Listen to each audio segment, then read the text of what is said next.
তো চলে এসেছি রাতের ডিনারটা তোমাদের সাথে শেয়ার করতে। আর আজকে কত কিছু আছে দেখো, তো এক এক করে তোমাদেরকে বলছি। আর এত খাবার একদিনে কি বলবো, যেদিন থাকে সেদিন প্রচুর খাবার থাকে, আর যেদিন থাকে না সেদিন কিছুই থাকে না।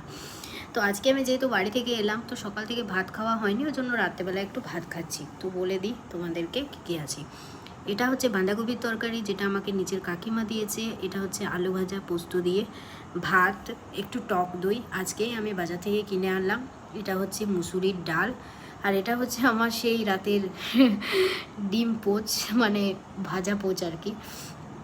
তারপরে হচ্ছে এটা হচ্ছে ডাঁটার তরকারি, এটাও কিন্তু কাকিমা দিয়েছে। তো ব্যাস এগুলোই হচ্ছে আমার আজকের রাতের খাবার। তো চলো ডিনারটা সেরে নিই, আর তোমাদের ভিডিওটা কেমন লাগলো অবশ্যই জানিও।